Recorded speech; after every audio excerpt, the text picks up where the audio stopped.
जय माता दी आप सभी ਨੂੰ। आज हम इस चैनल के माध्यम से आपको संकट नायक गणेश चतुर्थी व्रत कथा के बारे में बताएंगे जो चैत कृष्ण में होती है। इसका क्या फल मिलता है, कैसे ये पूजा करनी चाहिए, कैसे ये व्रत रखना चाहिए। ये राजा मकरध्वज की समय की कथा है और ध्यानपूर्वक सुनिए।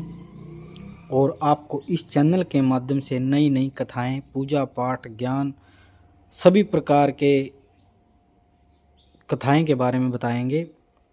और हम इस चैनल पे 1.25 करोड़ दंडवत प्रणाम की सेवा लगा रहे हैं माता की। आप जुड़िए और अपने जीवन को सफल बनाएं। किसी भी प्रकार की कोई भी आपको मानसिक परेशानी हो तो हम आपको कुछ टोटके बताएंगे, पूजा पाठ बताएंगे, जिससे आप उसको अपने जीवन में लगाकर अपने जीवन को सफल बना सकते हैं। तो चलिए शुरू करते हैं राजा मकरध्वज की कथा। जय माता दी। राजा मकरध्वज की कथा। एक समय माता पार्वती ने गणेश जी से प्रश्न किया, पुत्र गणेश, चैत मास की कृष्ण पक्ष की चतुर्थी को किस गणेश की पूजा की जाती है? इस दिन भोजन क्या लेना चाहिए? इस मास के देवता का नाम क्या है और उनका पूजन विधि विधान क्या है? वह सब आप मुझे बताइए। श्री गणेश जी बोले, मातेश्वरी, इस दिन विकट नामक गणेश जी की पूजा करनी चाहिए। इस व्रत के करने से सब संकट दूर हो जाते हैं। सारे दिन व्रत रहकर रात को षोडशोपचार से पूजन करना चाहिए। ब्रह्म भोज के बाद स्वयंव्रती का पचगव्य, गोदुग्ध, गोमूत्र, गोघृत, गोगोबर, गोआदि का पान करना चाहिए। यह संकटनाशक व्रत है। इस दिन गणेश जी का पूजन करके शुद्ध घी और बिजोरे से हवन में आहुति दें। ऐसा करने से संकटों का नाश होता है तथा बांझ स्त्री के भी पुत्र हो जाता है। हे शैलपुत्री, इसका इतिहास बहुत अद्भुत है, जिसके स्मरण मात्र से मनुष्यों को सिद्धियां मिलती हैं। मैं उसे कहता हूँ। प्राचीन काल में सतयुग में मकरध्वज नाम का एक राजा था। वह प्रजापालक था। वह अपनी प्रजा का पालन पुत्र के समान करता था। उनके राज्य में कोई निर्धन व दुखी नहीं था। सारी प्रजा अत्यंत सुखी थी। चारों वर्ण ब्राह्मण, क्षत्रिय, वैश्य, शूद्र अपने अपने धर्मों का पालन करते थे।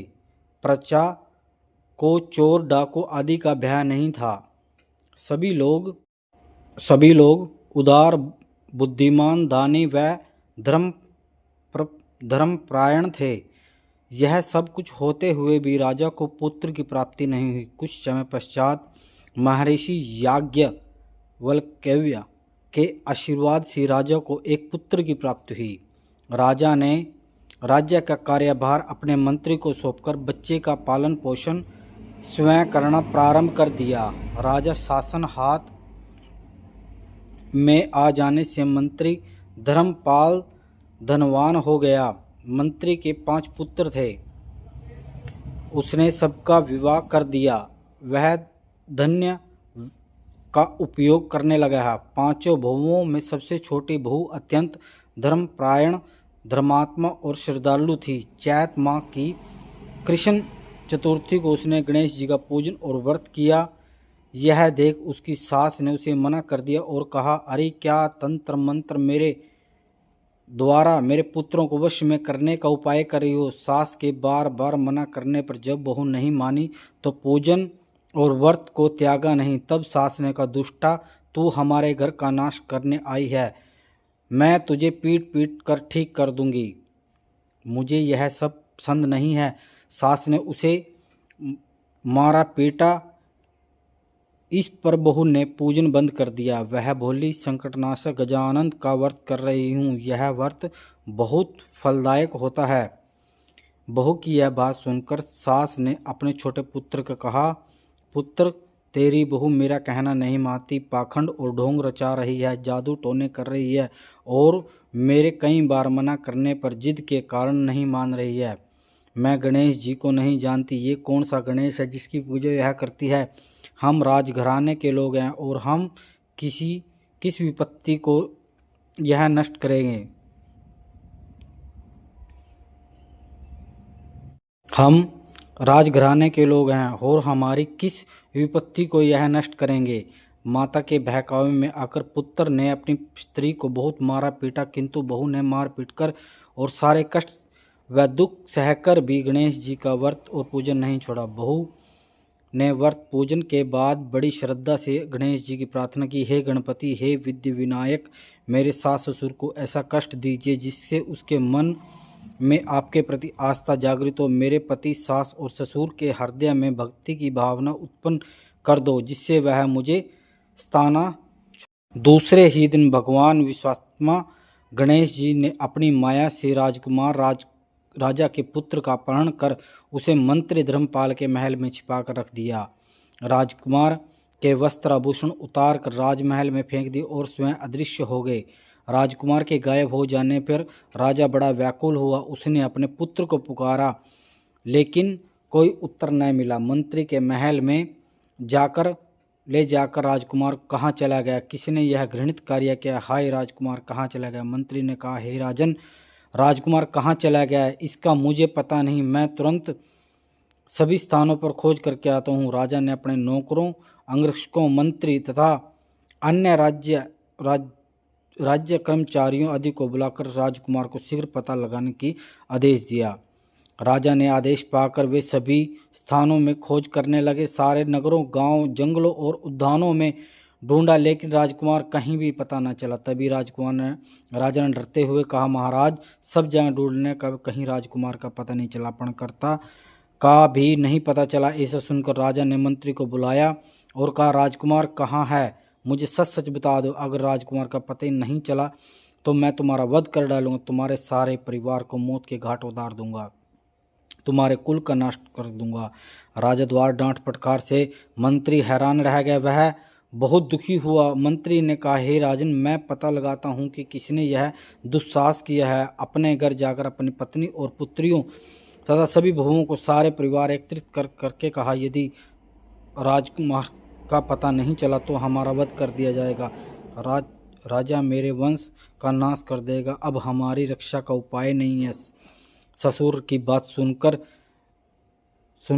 सबको दुख हुआ। छोटी बहू ने कहा, पिताजी, आप लोगों ने गणेश जी का पूजन विघ्न डाला था, इसलिए आप या गणेश जी का कोप हुआ है। यदि आप हम सब मिलकर विधि विधान सहित गणेश जी का व्रत करें और पूजन करें, उनका कोप शांत हो जाएगा, राजकुमार भी मिल जाएगा, मेरा वचन कभी झूठा नहीं जाएगा। छोटी बहू की बात सुनकर धर्मपाल ने कहा, हाथ जोड़कर कहा, बहू, तुम धन्य हो, तुम हमारे वंश की रक्षा करने वाली हो, तुम मेरा तथा मेरे कुल का उद्धार कर दोगी, तुम जैसा कहो हम वैसा ही करने को उद्युक्त हैं। छोटी बहू के कहने पर तब राजा रहित सब प्रजाजनों ने बड़ी श्रद्धा और लगन से गणेश जी की प्रसन्नता के लिए संकट नाशक गणेश चतुर्थी का व्रत और पूजन किया। इस व्रत से पूजन और प्रभाव से गणेश जी प्रसन्न हो गए, उनका कोप शांत हो गया, जिससे शीघ्र ही सब लोगों ने समक्ष उन्हें राजकुमार प्रकट कर दिया। ऐसा देखकर नगरवासी आश्चर्यचकित हो गए और राजा के हर्ष की सीमा न रही। सब लोग बहुत प्रसन्न हुए। तब राजा ने कहा, हे विद्या विनायक, आप धन्य हैं, आप मंत्री की कल्याणी बहु भी धन्य है, जिसकी कृपा से मेरा पुत्र मुझे मिल गया। इस व्रत से बढ़कर कोई दूसरा व्रत नहीं है, अतः समस्त जन संतानदायक व्रत को सदैव विधिवत करते रहें। श्री कृष्ण जी का, हे युधिष्ठिर, तीनों लोकों में सबसे बड़ा कोई दूसरा व्रत नहीं है, जिस आप भी अपने क्लेशों के निवारण हेतु इस व्रत को अवश्य की। श्री कृष्ण के मुख से इस कथा को सुनकर विस्तार पूर्वक युधिष्ठिर ने पूर्ण भक्ति भाव से ही चैत्र कृष्ण चतुर्थी का उपवास किया और विघ्न विनायक की कृपा अपने खोए हुए राज्य को प्राप्त कर लिया। बोल सच्चे दरबार की जय। गणेश महाराज की।